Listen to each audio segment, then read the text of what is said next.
Speaking of football, Mohamed Salah supposedly close to signing a new deal with Liverpool, Tom. Seen with a film crew on the Albert Dock doing something. Liverpool fans are hoping for this image to be a real one. This is, of course, AI generated. Thank you, Elon Musk. But do you think he is going to sign a new deal with you? Santi's reported it. Sasha Cavalieri's reported it. Today, the Italian press of all countries started reporting on it being close. The Athletic have said he's been spotted with a film crew. Do you think it's the news is going to come out soon that he's signing a new deal? And if so, why are they not just announcing it? Your guess is good as mine as to why they're not announcing it if it's done. I don't think that Albert Dock thing was anything to do with the contract. I don't know why we'd announce a player's new deal at the Albert Dock. There's absolutely zero significance to the football club in that with that. That's more likely something to do with one of the sponsors or something. But I do think we'll get the contract done. I think the whole Trent situation and the fact that he's probably going to leave means that the club are kind of backed into a corner really, and have to keep Salah and Van Dijk because you can't lose all three in one go. So I think both Salah and Van Dijk will sign, and it's big for us. It's big for the manager. It's big for the squad because yes, the last 3-4 games, Mohamed Salah has not been as good as he has been this season. But Mohamed Salah has still been the best player in the Premier League this season, arguably the best player in the world this season. He's on course to have a record-breaking Premier League season. By all accounts, the greatest individual season on a statistical basis. You need to keep that around, especially while he's there. Stat merchant. Yeah. No, I'm just glad he added that in there just to make sure he actually knows what he's talking about. Tom knew to add that little caveat at the end. Doing the Don thing, it's smart. It's smart. Hey, look, I'll sit there and say it's the best individual season ever. He's dragged a team that was predicted to finish 6th and below Manchester United to a title by 12 points and could Predicted be on course by who? really good. Go look at all the pundits, man. Go look at all the pundits. Do you know what Liverpool need? Did you ever see the Athletic Bilbao captain who announced at half time he was signing a new deal? Have you ever seen that video? Mm-hmm. If you're beating Arsenal at half time at Anfield, and all of a sudden it goes quiet and you hear a microphone and Salah just walks out onto the pitch and addresses all the Liverpool fans, that for me would be the best way possible. I think it would be better if he does it at the end of the season. He does what like Schweinsteiger has done when they all thought he was leaving Bayern, and right at the end of the last game, says, you know what, guys? I'm not fucking leaving. Jordan Belfort. I'm not leaving. I would just quite like it. There was plenty of people that predicted it. You just Google it. Google season predictions this season. But I would just quite like it to be announced now.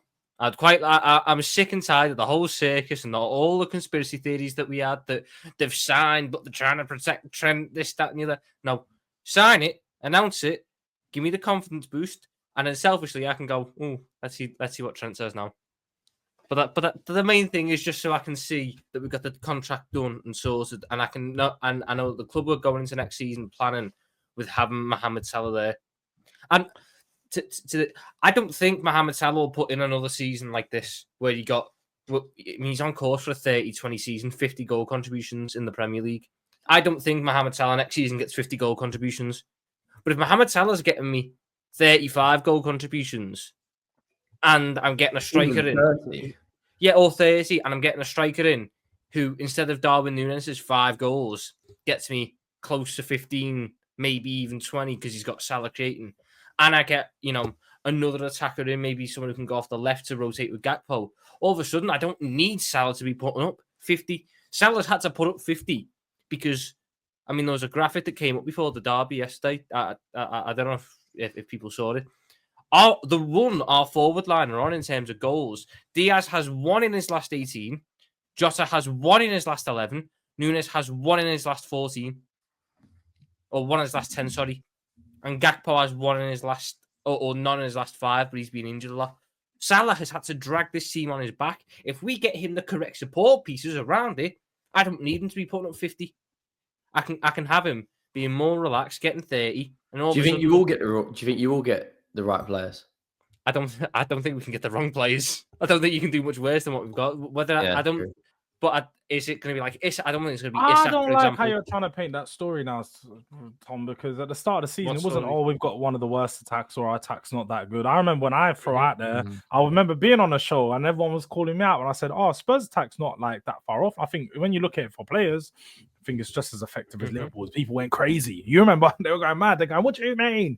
And now we're seeing that Liverpool's attack literally relies, maybe not the actual build up. So like we're going to go on to performance and results, but the actual end up is it relies on Salah. Without Salah's attacking contribution this season, you'd be so much further from where you are.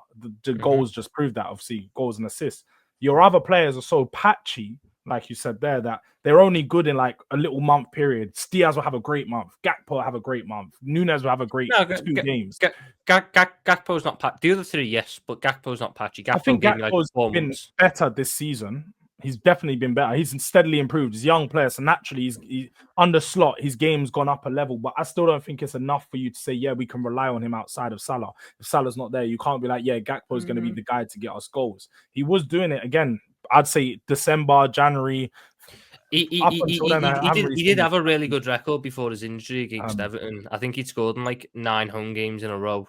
So like he was doing between like end of October to when he got injured. He was the guy that you were looking at. If Salah wasn't scoring, it was Gakpo. If Salah was getting an assist, it was the Gakpo type thing. So those two are kind of like the exceptions. It's your Diaz, who went 4 months without a goal. Nunez, who is Darwin Nunez, and we all know about him.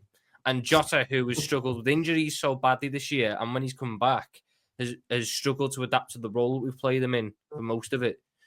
And when he's just had a really poor season by his standards. Looks like he's lost his pace. He looked like he was a fairly quick player. I was watching him last night, and I thought, like, he looks like he's lost a yard of pace. Who? Jota. Well, that's what happens though when you have the volume of injuries that he's had. The problem is at some point your body just. I always remember Fernando Torres had one too many hamstring injuries and he came back. And the fact Chelsea paid 50 million for him, I know he scored one of their most famous goals in history in that semi-final, but they never had the Torres that was originally at Liverpool that they paid 50 million for. Michael Owen went through it. It wasn't after the first hamstring. I think it was the second hamstring went. And I know medical science has got better since then, but Jota has just had too many injuries and he probably needs a long run of starting matches for a good few months to get that rhythm back. And one of the reasons why Arsenal fans saying, oh, I just want Saka rested for the rest of the season, according to most sorts of physiotherapists and sports scientists, that's kind of the worst thing for him. You need your body to be in that rhythm of kind of playing. You look at a lot of the boxers who fall off early in their careers. They're the ones who don't live the life. They're the ones that in between boxing fights just stop training and stop exercising. And you get to a certain age and your body just can't handle it anymore. So, yeah, I'm not surprised to see that with him. True Blue also says, Tom, do you trust FFG to spend on those players you need if they offer Salah and Van Dijk the money? Yes, because we're selling a lot of players this summer, and they can buy the players they want to buy with the money they get from sales. If you sell Nunez for the 60 million that we've been told we're getting, which is still ridiculous. Who's giving 60 million for noodles? Saudi. They wanted to pay 75 in January. Any reasonable club doesn't give me more than 30, but for some reason the Saudis want him, so we'll get 60 for him. Diaz, even though he had a good game yesterday, I do think his time's up at the football club. You can get around 50 for him off someone. There'll be someone who's this season, really, did you? Yeah, we didn't really spend this season. We still got, we sold like some of the youngsters. I think even like Kelleher's probably going to go in the summer. You can get 25 to 30 for a solid homegrown keeper. We'll sell a couple more like squad players, get another little bit there, and then because we're not going to get Isak, and I know people are going to constantly go, "Oh, it's not done yet." We're not getting Isak. That money will instead buy like a 60 million quid striker, a 50 million quid left winger, and then I don't think we'll get a midfielder. And then you'll see us like try and get these opportunities in defence. Like Kerkez will probably happen because he's like 40 million. I keep seeing Jeremy Frimpong's name. Then though, you're talking about Liverpool spending 200 million, which isn't far out of the realms, but it is unlikely. I mean, if you're selling Nunez for 60, Diaz for 50, Kelleher for 20, Elliot could go. That was one I forgot to mention. Elliot for 25, 30, all of a sudden you're getting that 200 million. It adds up very quickly just off of sales, and there'll always be a baseline budget that you've got.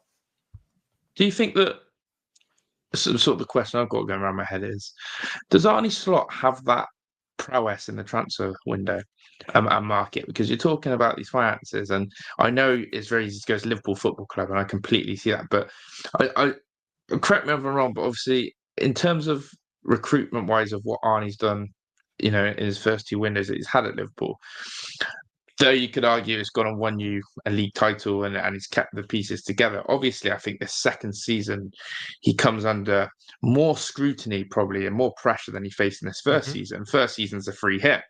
He's what probably I'd hate to say about Arne Slot is he's absolutely almost set himself up to fail next season. And as deep as that is, going to win the league in the manner which he's done, with what I would say, Tom, again, is probably Jurgen Klopp's squad. I still see it as a Jurgen Klopp squad. Arne Slot has put himself under immense pressure next season, I think. And I'm just wondering your opinion. Does that matter? Does he have that prowess and pull in the transfer window that he needs? The good thing is I don't need to worry about whether my manager is good at identifying targets because he's not involved in that. We brought back Michael Edwards and we brought in his guys again, so they're the guys running it all. Arne Slot gets to say yes, I want him, or no, I don't. But he's not the guy going, you know what? I liked Igor Paixão when I was at Feyenoord. I know you could get Bino Gittins, but I want my guy from Feyenoord instead. We're not doing the Ten Hag method. I think the question, Tom, wasn't can he identify players? I think what Josh was saying, correct me if I'm wrong, Josh, is does Slot have the prowess, the pull, the sort of aura for when you try and sign the star players that you're after? Does he have the ability to help Liverpool pull them in? Yeah. He doesn't have the same pull that Jurgen Klopp did, 100%, but there'll be a pull to Arne Slot. I mean, players will want to look to play for the manager who's just went and won the league in his first season in the Premier League, And ultimately, it's going to sound a bit sad. We're not shopping in the superstar market, so I don't think we're going to be sitting there trying to battle these. You're not coming down to Waitrose. You're not coming to Waitrose, are you? Where are you off to? Aldi? Where you going? I like Aldi, by the way. But Aldi's pretty good. Aldi's pretty good, especially their meat. But yeah, where are you off to? Where are you shopping? Poundland? Whatever the German equivalent of Aldi is, that's where we'll be shopping. Germany. It is fucking Aldi, you idiot. They're German. Oh, yeah, it is. Yeah, we saw it. Yeah. Fuck's sake. But, yeah, I just think we're going to continue to shop where we did the last time he was here. The last time Michael Edwards was here, you either get Premier League proven from mid to low table who got like the room to grow, or you go for Bundesliga and this, that, and the other. I don't think you're going to be like Isak. Don't think you're going to be seeing us go for him. I know that Joao Pedro's got 100 million quid price tag. We're not going to go for that. I think you'll be seeing us shop at the 40 to 60 million range again. And unless you're going to be in the same market that we are. I think Tottenham and Liverpool in that sense are very similar. and that's a market we can dominate. That's a market where I'm quite confident that we can win that one. You said that, George. That's we're similar in that sense. I love how you added that in that sense. Yeah, no, I hear you. It's going to be a very, very interesting one indeed.